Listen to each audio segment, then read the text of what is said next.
buenas noches, soy Melissa Landa y les doy la bienvenida a OSI Noticias. A continuación presentamos los titulares de hoy jueves 29 de septiembre.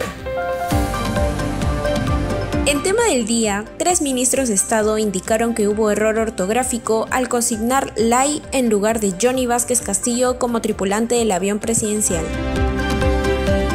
Luego de que se suspendiera el pleno en el que se iba a revisar la reconsideración de la moción de censura contra el ministro del Interior, distintas bancadas evalúan presentar moción de censura a la mesa directiva del Congreso.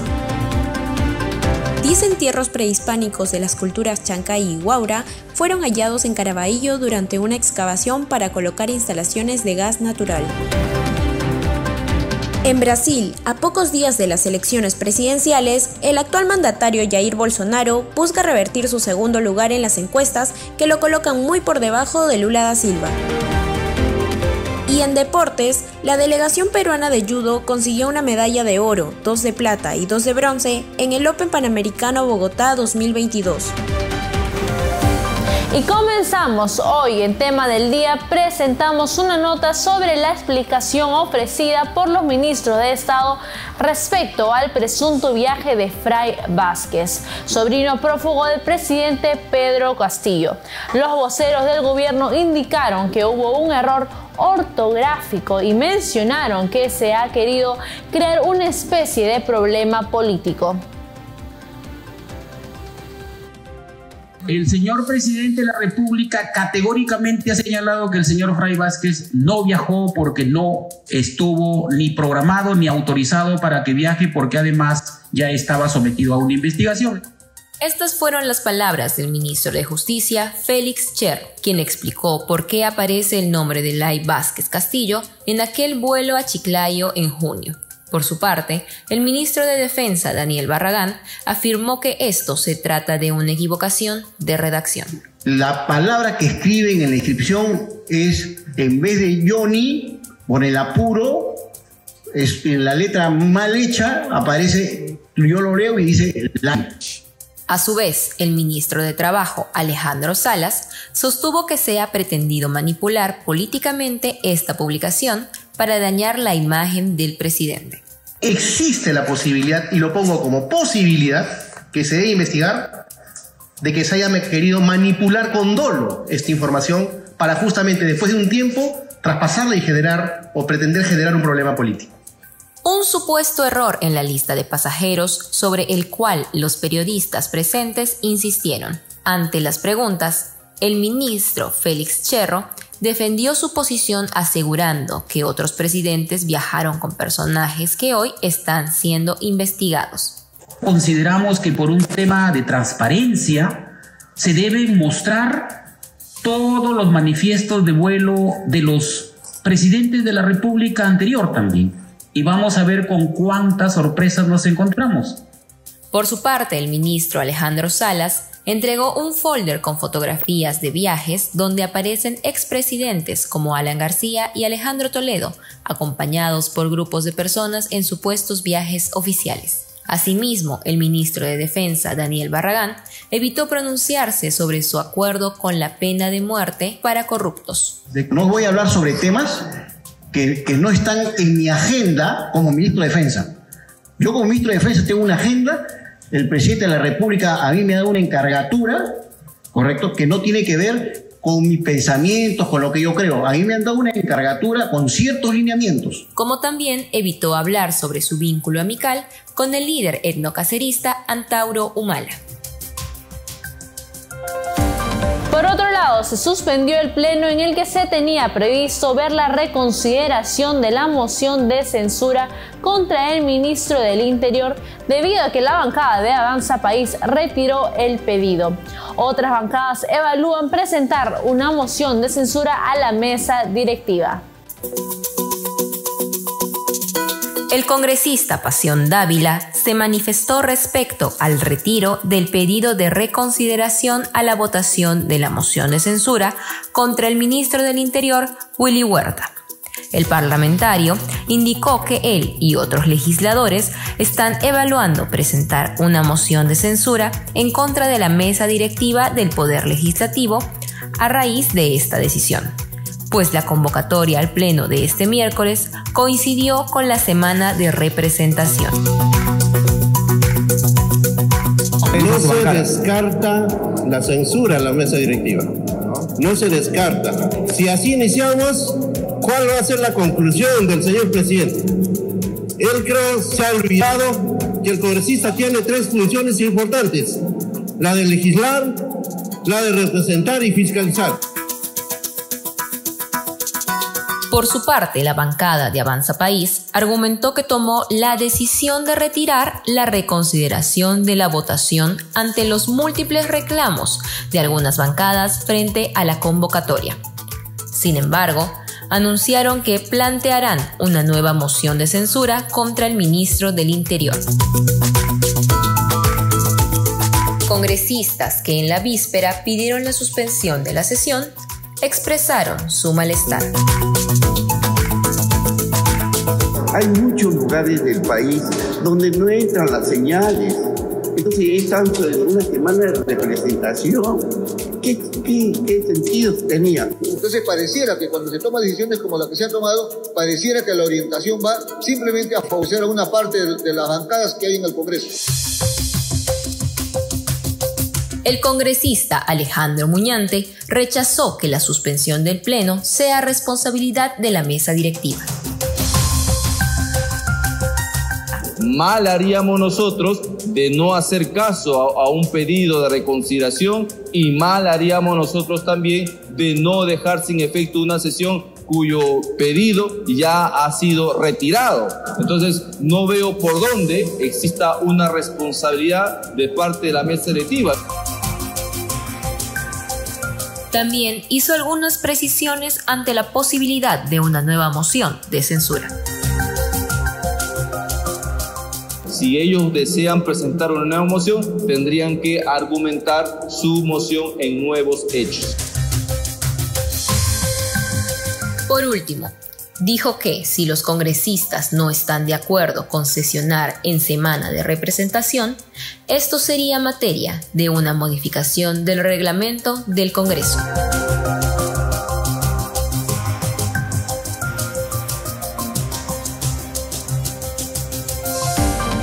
Gran noticia, un importante hallazgo arqueológico ha tenido lugar en el distrito de Caraballo durante la instalación de conexiones de gas natural. Según detalló la empresa Cálida, la empresa encontró más de 10 entierros prehispánicos y algunos de ellos relacionados con la cultura chancay y otros con la cultura huaura. El distrito de Caraballo vio de alguna manera interrumpido el avance de la instalación de gas natural tras el hallazgo de un cementerio prehispánico de las culturas chancay y huaura, sociedades con una antigüedad aproximada entre 600 y 800 años respectivamente. La arqueóloga de la empresa Cálida, Cecilia Camargo, explicó lo sucedido a la prensa. Ante la primera evidencia arqueológica se activó nuestro protocolo y toda la zona, que era una zona de trabajo de esta obra civil de instalación de la red de distribución, se volvió un área arqueológica. El Ministerio de Cultura indica que se trata de 4 áreas arqueológicas. En 3 de ellas se han hallado instrumentos como vasijas y masa tallada en piedra, junto a cuerpos enterrados. La 4ª zona se ha reservado para albergar y preservar los restos que aún no han sido excavados. Toda esta zona fue un extenso cementerio relacionado al sitio arqueológico Cerro Cañón. Tiene una larga ocupación de por lo menos 400 a más años, con entierros que están relacionados a diferentes desarrollos culturales. Ubicada a unos 80 kilómetros al norte de Lima, la cultura chancay se asentó en un ámbito mayormente desértico, aunque también presenta ríos y valles, motivo por el cual logró un gran desarrollo de su agricultura. Si bien no hay suficiente información sobre esta cultura, se puede saber que eran grandes alfareros por hallazgos como este, ricos en vasijas y piezas de este tipo. Y en nuestro segmento Desde las Regiones, César Flores, director de Infomercado, comenta la decisión de Proinversión de entregar en concesión 5 proyectos de transmisión eléctrica que podrían beneficiar a más de 3 millones de peruanos en todo el país.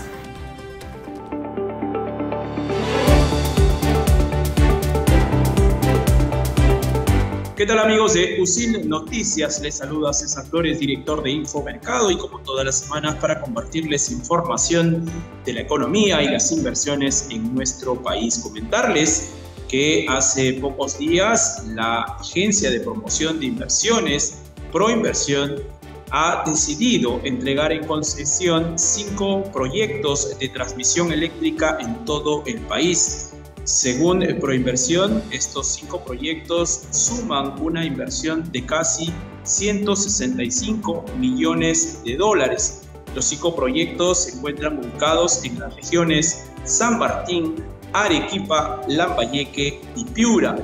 Hay que indicar, de acuerdo a la misma Agencia de Promoción de Inversiones, que estos proyectos serán entregados bajo la modalidad de la asociación público-privada. Un poco más de detalle de los proyectos es que el proyecto de Arequipa tiene un costo promedio de 27 millones de dólares.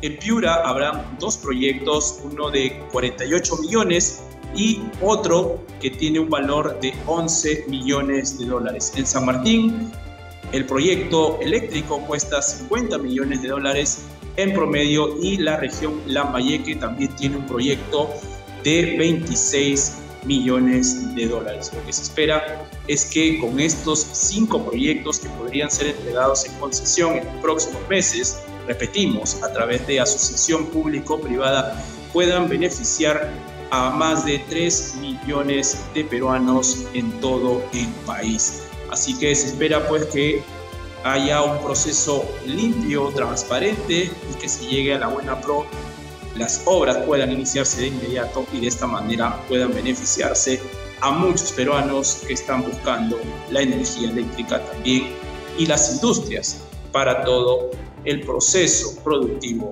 del país. Esta es la información que queríamos comentarles esta semana. Se despide de ustedes César Flores. Nos vemos en la próxima semana. Nos vemos. Hasta luego.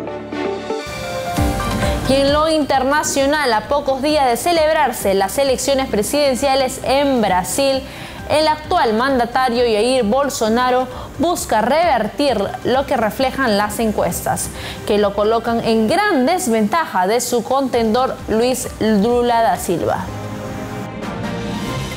El derechista Jair Bolsonaro, actual presidente de Brasil, busca la reelección en los comicios de este domingo 2 de octubre, pero por el momento las encuestas lo sitúan entre 15 y 18 puntos por debajo del expresidente Lula da Silva. Por ello, además de acometer contra el sistema de votación electrónica, Bolsonaro ofreció un mitin en la ciudad de Santos, donde defendió los valores conservadores.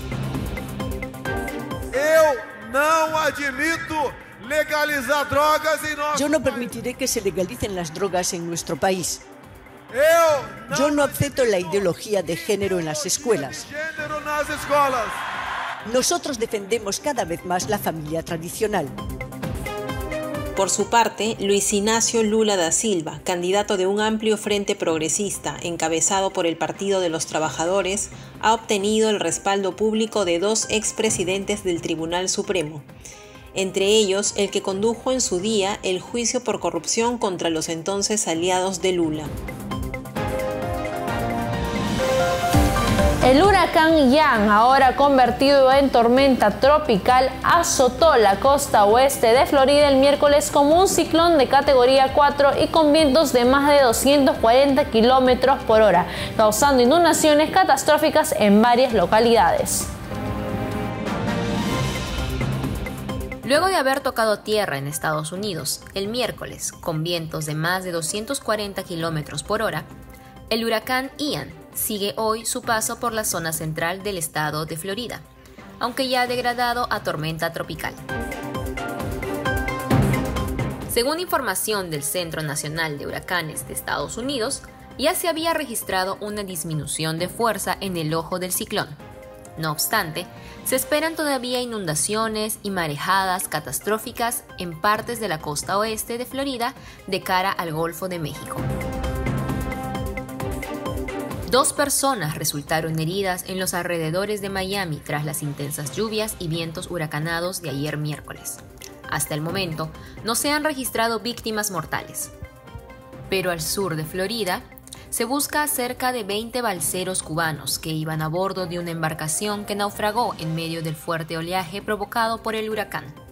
4 de ellos llegaron nadando a tierra y otros 3 fueron rescatados por los salvavidas que continúan en búsqueda de los desaparecidos.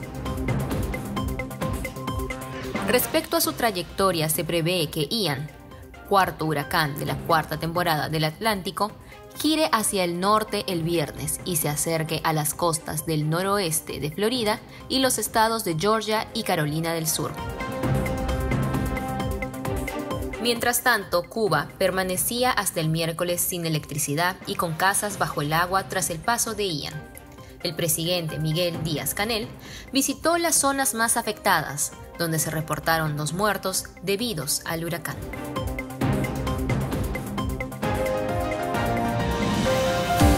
Y seguimos con los deportes a cargo de Juan Quintanilla.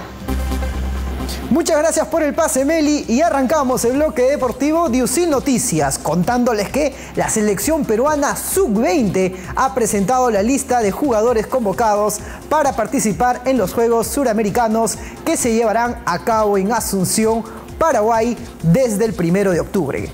Luego de los 2 partidos amistosos en México, Gustavo Roverano llamó a los 18 mejores jugadores, dentro de las cuales resaltan nombres como Catriel Ceballos, delantero del Racing Club de Argentina, Juan Pablo Goicoechea y Jack Carguayanqui. La blanquirroja viajará en los siguientes días a la capital paraguaya para comenzar la competencia el próximo martes 4 de octubre, para intentar llegar al partido final que se va a disputar el 12 del mismo mes. Entre otras noticias, River Plate de Argentina quedó eliminado de la Copa Argentina 2022 tras caer en la definición por penales ante Patronato. El equipo de Paraná clasificó a la semifinal y se enfrentará a Boca Juniors. Y es importante mencionar que el equipo de Marcelo Gallardo, que viene teniendo una campaña irregular en la Liga Argentina, sufrió una nueva caída. Y es que este miércoles en el estadio Mercado Luna quedó eliminado en la definición de penales por Patronato después de igualar 2-2 en los 90 minutos. Y la prensa argentina ya empieza a cuestionarse por los malos resultados y en la temporada irregular que tiene el equipo de Marcelo Gallardo. Y nos hacemos todos la pregunta si es que será el fin de Marcelo Gallardo en la banca del equipo millonario. Y cerramos contándoles una muy buena noticia para el deporte nacional, y es que la delegación peruana de judo consiguió una medalla de oro, 2 de plata y 2 de bronce en el Open Panamericano Bogotá 2022 que se desarrolló en el Coliseo Palacio de los Deportes. La presea dorada fue conquistada por Alonso Wong en la categoría menos 73 kilogramos, quien además ya había logrado el oro en el Open Panamericano Lima 2022 2 semanas atrás. Por otro lado, las preseas plateadas fueron alcanzadas por Brigitte Gamarra en la categoría menos 49 kilos y Camila Figueroa en la categoría menos 78 kilogramos. Finalmente, Sara Morales y Yuta Galarreta se quedaron con las preseas bronceadas en sus respectivas categorías, y Dari Yamamoto, categoría menos 100 kilogramos, se ubicó en el 5º lugar. Y eso fue todo en la sección deportes. Nos vemos mañana.